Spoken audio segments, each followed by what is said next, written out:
Good evening YouTube guys.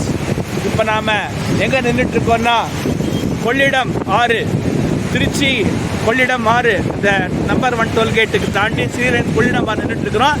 இது காவிரியின் உப ஆறு. பார்த்தீங்கன்னா தண்ணி வந்துட்டுருக்கு. இந்த தண்ணி எங்கேருந்து வருதுன்னா முக்கொம்பு டேம்.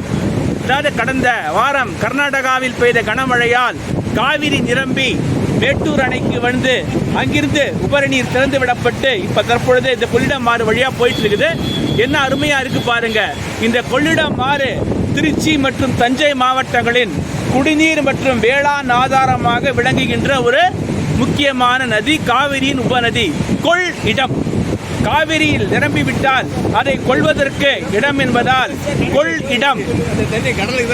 இந்த தண்ணி எப்படி போகுதுன்னா இந்த தண்ணி வந்து திருச்சி, தஞ்சை மற்றும் நாகை மாவட்டங்கள் வழியாக, அதாவது என்னன்னா சிதம்பரம் பக்கத்தில், சிதம்பரத்து சீர்காழிக்கிடையே இந்த கொள்ளிடத்துங்கிற இடத்துல, பில்படுகைங்கிற இடத்துல அடையுது, கடலை அடைகின்றது. எனவே இந்த தண்ணி ஓடுறத பாருங்க, சூப்பரா இருக்கு பாருங்க. இதுதான் நம்ம கொள்ளிடம் பிரிட்ஜ், சென்னையும் திருச்சியும் இணைக்கின்ற ஒரு பாலம்.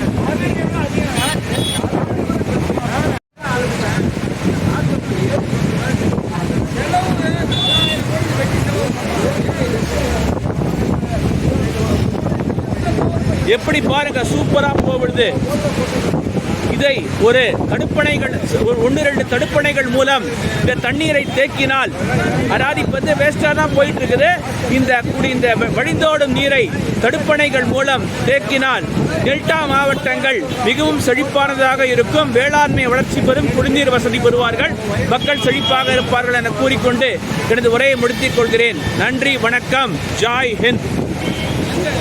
தண்ணி இதாக போகுது.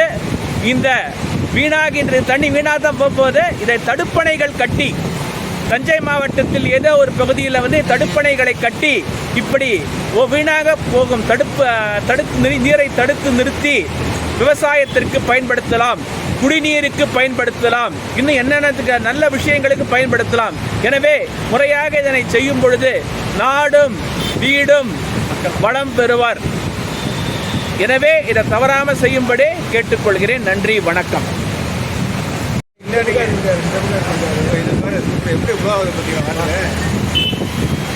தண்ணி எப்படி போகுது பாருங்க.